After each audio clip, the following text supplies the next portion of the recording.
Let's hear from our next resident. Just wondering where we stand on the low and the moderate income housing off of Fish Pond Road. Sure, I'll be happy to let you know where we stand. And for a thorough update, check out the public service announcement we're currently running on this TV station. If you've been following developments in the Smith Garrison case over the past few months, you know it's a somewhat complicated legal matter.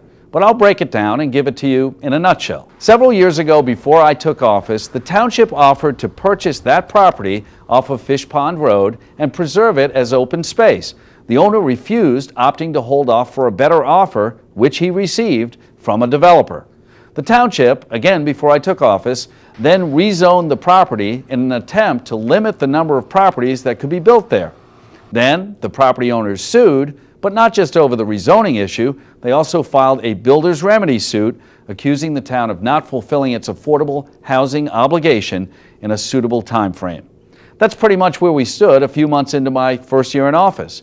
So we assembled an able professional team to tackle the case. During the discovery phase, they uncovered documents indicating that a portion of the property was deed restricted for farmland preservation and therefore not suitable for development.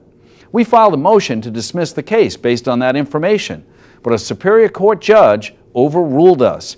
We were outraged, but we continue to fight the good fight, and we're pursuing all legal alternatives to stop development of that land, including the possibility of using eminent domain to acquire that land and keep it for open space. Now, a group of concerned citizens has recently joined in the legal battle. We welcome that. And that's where we stand right now. I'll keep you posted as the case progresses. Next question. I'd like to comment on the dog park that was recently put in Washington Township. And my husband and I, we went there and we didn't really feel safe. It wasn't a dog park that we thought was going to be installed.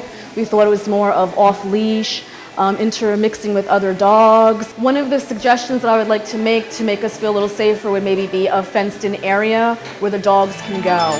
Well, Tamara, I'm very disappointed that you had an unpleasant experience at the dog park. Let me assure you that the park is patrolled by park rangers and the Washington Township Police Department during its open hours from dawn to dusk. The parking lot is well lit, it's secured by a gate, and we take every precaution to keep residents and their pets safe when visiting the park. As I've mentioned before, Tamara, the on-leash dog park in Grenlock is just one of 2 proposed dog parks for town.